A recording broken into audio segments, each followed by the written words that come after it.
Hello दोस्तों, कैसे हैं आप सभी। दोस्तों, आज के इस मोस्ट इंपॉर्टेंट वीडियो में मैं आपको हिंदी के कुछ मोस्ट इंपॉर्टेंट क्वेश्चंस करवाने वाला हूं। ऐसे क्वेश्चन दोस्तों जो आपके हर एग्जाम के अंदर ट्रेंड करते हैं और वेरी मोस्ट है। तो शुरू करते हैं आज का ये वीडियो। चेक कीजिएगा आपको कितने क्वेश्चन इसमें से आते हैं। तो पहला क्वेश्चन आपके सामने है। वीडियो का पहला क्वेश्चन दोस्तों कहता है वर्णमाला किसे कहते हैं। Very most important. वर्णों के संकलन को, शब्द गणना को, शब्द समूह को, या डी ऑप्शन कहता है वर्णों के व्यवस्थित समूह को। तो दोस्तों वर्णमाला जो होती है हिंदी की वर्णमाला उसे बोलते हैं क्या, वर्णों के व्यवस्थित समूह को वर्णमाला बोलते हैं। डी ऑप्शन सही हो जाएगा। यहां पर ऐसा ना हो कि आप लोग ए लगा कर आए, ए आपका रॉन्ग हो जाएगा। यहां व्यवस्थित समूह को ही वर्णमाला बोला जाता है। सेकंड क्वेश्चन चलते हैं और सेकंड क्वेश्चन आपका है हिंदी वर्णमाला में ऊष्म व्यंजन कौन कौन से होते हैं। बताइए भाई, हिंदी की वर्णमाला में दोस्तों ऊष्म व्यंजन और अंतस्थ व्यंजन भी खूब ज्यादा आपसे अयोग वाह वगैरह खूब ट्रेंड करता है एग्जाम के अंदर।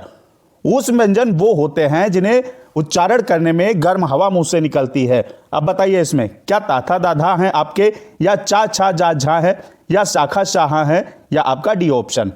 तो ऊष्म व्यंजन की बात करें, अगर आप शाखा शाहा याद कर ले, ये आपके ऊष्म व्यंजन होते हैं। सी ऑप्शन सही हो जाएगा। इनके उच्चारण में क्या होता है दोस्तों, मुंह से गर्म हवा बाहर निकलती है। बढ़ते हैं दोस्तों, यहां पर अयोग वाह देख लेते हैं। अयोग वाह की अगर बात करें तो अंग आह आपके क्या होते हैं, अयोग वाह होते हैं। ऊष्म व्यंजन मैंने बता दिए। अंतस्थ व्यंजन आपके या, रा और आपका ला और वाह, ये आपके क्या हो जाते हैं, अंतस्थ व्यंजन हो जाते हैं। ये भी आपके बहुत ज्यादा पूछे जाते हैं। अगला क्वेश्चन बढ़ेंगे और थर्ड नंबर क्वेश्चन लेंगे। बताइए ए आए वर्ण क्या कहलाते हैं। ए आए की अगर बात करें, क्या नासिक के हैं, क्या ओष्ठ हैं, मूर्धन्य है, या आपका कंठ तालव्य है। बताइएगा भाई। यहां दोस्तों ए आए की अगर बात करें तो आपने देखा होगा ओ आओ। ओ आओ कैसे, इसका उच्चारण क्या होता है दोस्तों, ओ आओ का जब आप ओ आओ बोलते हैं तो आप ओठ अपने चलाते हैं, तो ये तो आपका ओ आओ की अगर बात करें तो कंठ ओष्ठ हो जाएगा, ठीक है। लेकिन यहां पर ए आए की अगर बात करते हैं तो कंठ तालव्य हो जाएगा। डी ऑप्शन आपका बिल्कुल सही हो जाएगा। मूर्धन्य आपके वो होते हैं जिन वर्णों का उच्चारण हम करते हैं तो जीभ फोल्ड होकर सबसे टॉप पे लगती है, जैसे आपका टा ठा, ठीक है, ये आपके मूर्धन्य हो जाते हैं। ऐसे आपका याद कर लेंगे। अगला बढ़ेंगे और अगला क्वेश्चन आपका है 4 नंबर। पीपर पात सरिस मंडोला, इसमें कौन सा अलंकार है ये आपको बताना है। क्या उपमा है, क्या यमक है, क्या अनुप्रास है, या उत्प्रेक्षा है। बताइएगा। तो पीपर पात सरिस मंडोला अगर बात करें तो अगर ये याद कर लीजिए, प्यारी सी ट्रिक है आपकी। क्या है ट्रिक है और कैसे याद करनी है, जब दिए गए पंक्तियों में आपका सा है या सी है या से आपका इस तरीके से आ जाए या सरिस आ जाए, ठीक है, सरिस आता है तो वहां पर आपका उपमा अलंकार होता है, तुलना की जाती है। ए ऑप्शन बिल्कुल करेक्ट हो जाएगा। और अगर जन जानो या मन मानो करके कुछ आ जाए वहां पर उत्प्रेक्षा होता है, यह आपको याद रखना है। तो ए ऑप्शन फिलहाल सही हो जाएगा। बढ़ेंगे अगला क्वेश्चन लेंगे। क्वेश्चन है दोस्तों विद्वान शब्द का स्त्रीलिंग रूप क्या है। विद्वान का स्त्रीलिंग क्या होता है, विद्वानी होता है या विद्वती होता है, विद्वाना होता है या आपका विदुषी होता है। तो यहां पर विद्वान का जो आपका स्त्रीलिंग होता है वो विदुषी होता है। डी ऑप्शन आपका बिल्कुल परफेक्ट हो जाएगा। और अगला बढ़ेंगे, अगला क्वेश्चन लेंगे। बहुत ज्यादा आपका विदुषी वाला पूछा भी जाता है एग्जाम्स के अंदर। अगला है उसका कोट पुराना था। इस वाक्य में पुराना क्या है, क्या यह संज्ञा है या विशेषण है या अव्यय है या आपका सर्वनाम है। तो अगर मैं कहूं कि उसका कोट नीला था तो नीला क्या हो जाएगा, कोट की विशेषता हो जाएगी ना। तो यहां पर मैं कह रहा हूं कि उसका कोट पुराना था, तो पुराना मतलब क्या है, नया पुराना, ये आपका क्या है, विशेषण है। यहां पर बी ऑप्शन बिल्कुल परफेक्ट हो जाएगा। और इसी के साथ बढ़ेंगे 7 नंबर क्वेश्चन पे। एक एक क्वेश्चन आपको चेक करना है और स्कोर कमेंट बॉक्स में बताना है। शुद्ध वर्तनी वाले शब्द का चयन कीजिए। बताइए कौन सा इसमें सही लिखा है, ए बी सी या आपका डी। कौन सा बिल्कुल सही लिखा है, किसकी वर्तनी सही है। तो यहां पर आप जो सोच रहे हैं वो आपका रॉन्ग हो सकता है। यहां पर बी सी डी ये आपके रॉन्ग है। शुद्ध वर्तनी वाला आपका अंत्याक्षरी लिखा है, यानी ए ऑप्शन के साथ राइट जवाब जाएगा। बढ़ेंगे अगला क्वेश्चन लेंगे और अगला क्वेश्चन है दोस्तों जो पहले कभी ना हुआ हो। इसके लिए एक शब्द क्या होगा भाई, वन वर्ड बताना है आपको जो पहले कभी ना हुआ हो। अपूर्व, अनुपम, या आपका अद्भुत, या अभूतपूर्व। तो ऐसा दोस्तों जो पहले कभी ना हुआ हो उसके लिए एक शब्द आपका अभूतपूर्व हो जाएगा। डी ऑप्शन के साथ सही जवाब जाएगा। इसी के साथ बढ़ेंगे और अगला क्वेश्चन लेंगे। अगला क्वेश्चन क्या है, जंगल में लगने वाली आग, रहने नहीं लगने वाली आग को क्या कहते हैं? जठरानल, दावानल, बड़वानल, या कामानल।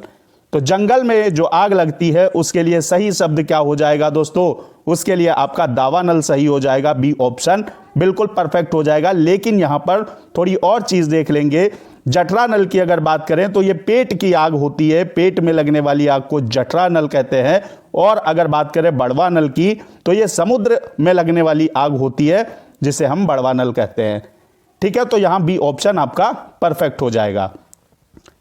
अगला क्वेश्चन लेंगे 10 नंबर। क्वेश्चन है भवसागर में कौन सा समास है? बताइए, तत्पुरुष है, अव्ययी भाव है, या कर्मधारय है, या बहुब्रीहि है?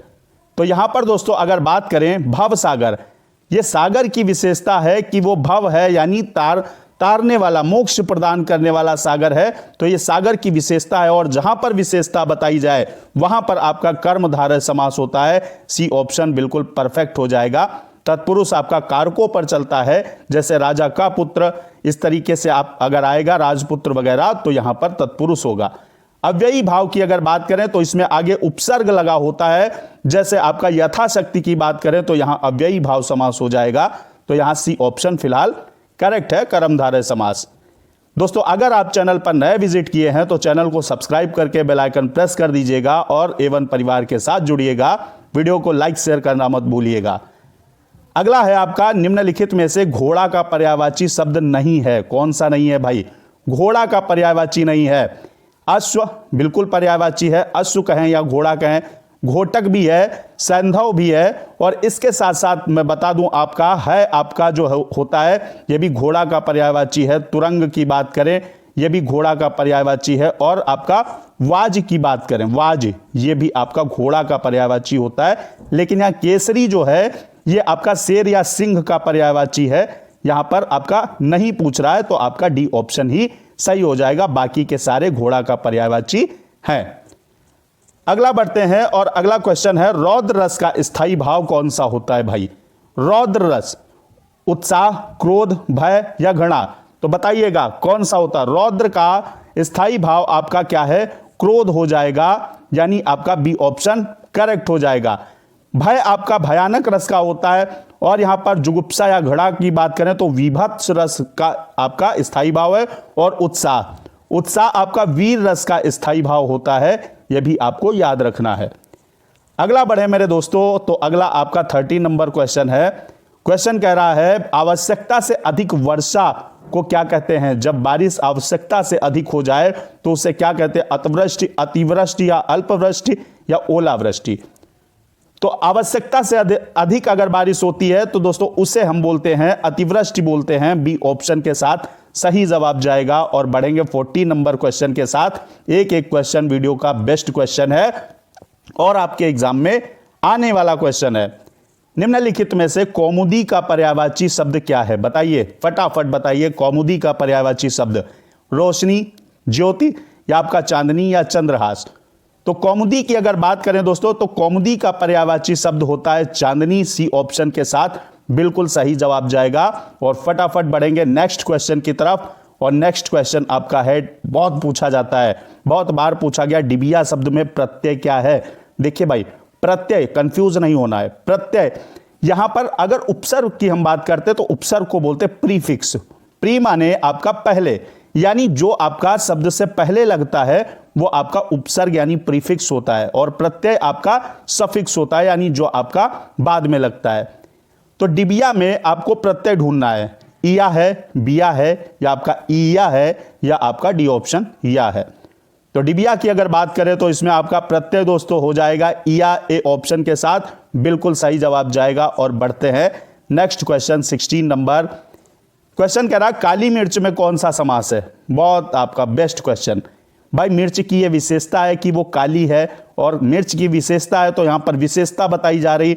जहां दोस्तों विशेषता बताई जाती है वहां आंख बंद करके कर्मधारय समास लगाते हैं, और यहां ऑप्शन सी आपका परफेक्ट हो जाएगा। बहुब्री की अगर बात करें तो नीलकंठ, चंद्रशेखर, जहां पर दोस्तों तीसरा अर्थ निकलता है। जैसे चंद्रशेखर की बात करें, चंद्रमा है जिनके शिखर पर, यानी अर्थात आपका क्या हो जाएगा, भगवान शिव हो जाएगा, तो यहां पर आपका बहुब्री हो जाता। लेकिन यहां काली मिर्च की बात है तो कर्मधारय के साथ सही जवाब जाएगा। और बढ़ेंगे नेक्स्ट क्वेश्चन के साथ। एक और बेहतरीन क्वेश्चन इस सीरीज में, श्वेत और स्वेद का अर्थ क्या होता है। एक कहता है चांदनी और सफेद, तो श्वेत का अर्थ दोस्तों चांदनी नहीं होता, श्वेत का अर्थ होता है सफेद। तो यहां पर आपका ए ऑप्शन तो कैंसिल हो जाएगा। श्वेत का अर्थ है सफेद और स्वेद का अर्थ है पसीना। स्वच्छ और पसीना, सफेद और रक्त, बताइए फटाफट कौन सा सही है। अरे यार इसमें सोचने वाली दोस्तों कोई बात नहीं है, इसमें स्वेद का अर्थ पसीना होता है, तो यहां पर बी ऑप्शन के साथ राइट जवाब जाएगा। श्वेत का अर्थ है सफेद और स्वेद का अर्थ है पसीना, तो बी ऑप्शन परफेक्ट है। बढ़ते हैं अगला क्वेश्चन 18 नंबर। रसभरा कौन सा समास है, यहां पर देखिए, यहां पर हां सही लिखा है आपका। रसभरा कौन सा तत्पुरुष समास है। तत्पुरुष तो है लेकिन उसके अंदर कौन सा समास है, क्या संप्रदान तत्पुरुष है, कर्म तत्पुरुष है, करण तत्पुरुष है, या इनमें से कोई नहीं। तो रस भरा यानी रस से भरा, रस से भरा यानी आपका कहा जाए तो कर्ता ने कर्म को करण से, यहां पर दोस्तों आपका क्या हो जाएगा, करण तत्पुरुष हो जाएगा। सी ऑप्शन बिल्कुल परफेक्ट हो जाएगा। अगला क्वेश्चन लेंगे इस सीरीज में। अगला क्वेश्चन है 19 नंबर। पाप पुण्य में कौन सा समास है। बेस्ट आपकी सीरीज है और बेस्ट क्वेश्चन है। पाप पुण्य में कौन सा समास है, तो यहां पर देखिएगा, अगर दो वर्ड अपोजिट लिखे हों और योजक चिन्ह के द्वारा जुड़े हों, तो अगर अपोजिट लिखे होते हैं तो वहां द्वंद्व समास हो जाता है। लेकिन अगर बात करें, मैं आपसे कहूं एकाएक, एकाएक में कौन सा समास है, तो आप एक एक इसे लिख सकते हैं, एक एक। तो यहां पर जब सेम शब्द लिखे हों, बीच में योजक के द्वारा जुड़े हों, तो वहां पर आपका अव्ययी भाव हो जाता है। लेकिन अगर अपोजिट हैं तो यहां पर आपका द्वंद्व के साथ जाएगा। काला गोरा, माता पिता, ये सब आपके द्वंद्व के साथ जाएंगे। ए ऑप्शन सही हो जाएगा। अगला दोस्तों आपका 20 नंबर बेस्ट क्वेश्चन है। लंबोदर कौन सा शब्द है, यह आपको बताना है। यौगिक है, रूढ़ है, योग रूढ़ है, या ये सभी हैं।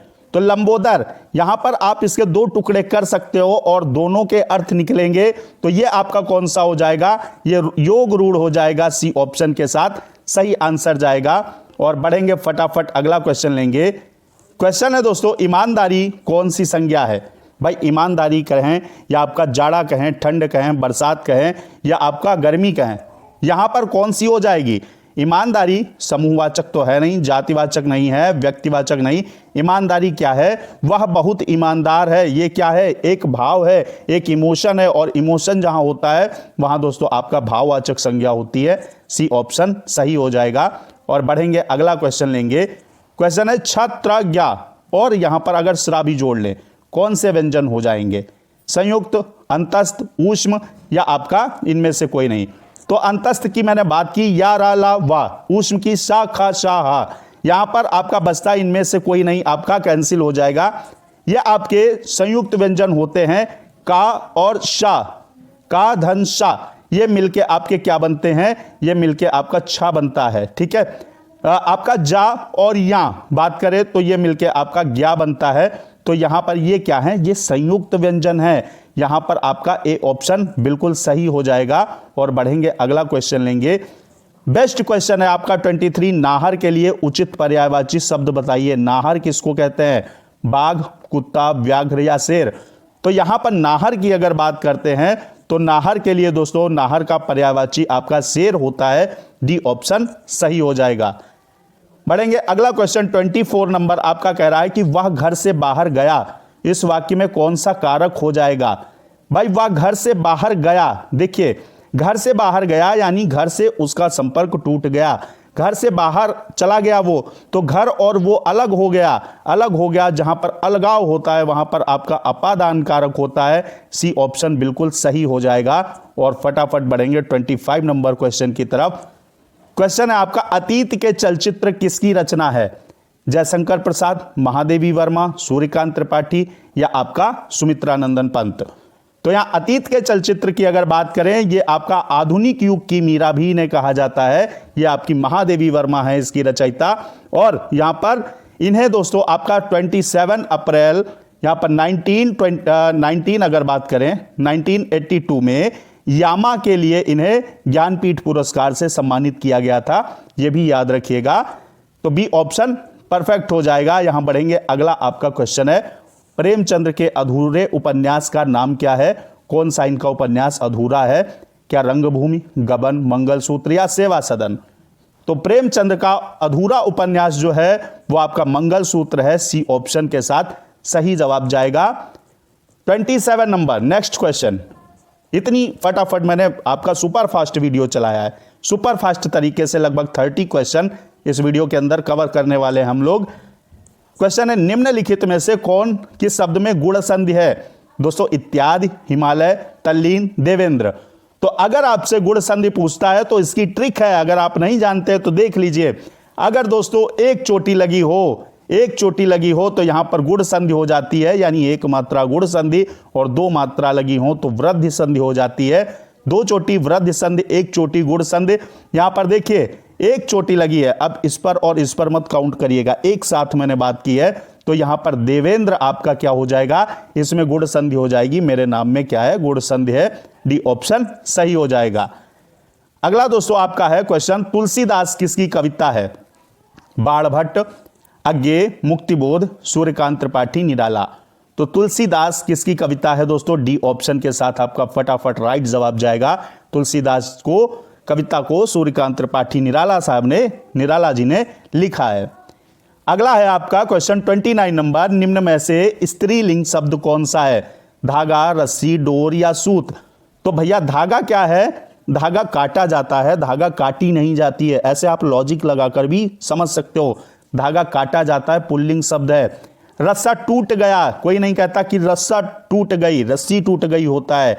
रस्सा टूट गया पुल्लिंग है। सूत काटा जाता है, काटी नहीं जाती है, पुल्लिंग हो गया। यहां पर स्त्रीलिंग की बात करें, डोर टूट गई, यानी आपका सी ऑप्शन के साथ परफेक्ट आंसर जाएगा। बढ़ेंगे, अगला क्वेश्चन लेंगे। अगला क्वेश्चन है, हथकड़ी में कौन सा समास है? तत्पुरुष, द्विगु, बहुब्री, अव्ययी भाव। तो हथकड़ी क्या होता है? हाथों की कड़ी, हाथ में लगने वाली कड़ी, हाथ की कड़ी। तो यहां पर दोस्तों का की के आ जाएगा तो तत्पुरुष समास हो जाएगा। ए ऑप्शन के साथ सही जवाब जाएगा। तो यहां पर ए ऑप्शन आपका सही है। आज के इस वीडियो में दोस्तों मैंने आपको 30 क्वेश्चन मोस्ट इंपॉर्टेंट करवा दिए हैं। मिलते हैं नेक्स्ट वीडियो में बेस्ट क्वेश्चंस के साथ। रीट की बेहतरीन तैयारी के लिए दोस्तों राजस्थान वाले और भी जितने रीट के मेरे भाई बहन हैं, चैनल को सब्सक्राइब कर लीजिएगा। रीट से संबंधित कंटेंट आपको मैं प्रोवाइड करवाऊंगा और टारगेट रहेगा अपना 120 प्लस का। तब तक पढ़ते रहिए। जय हिंद, वंदे मातरम।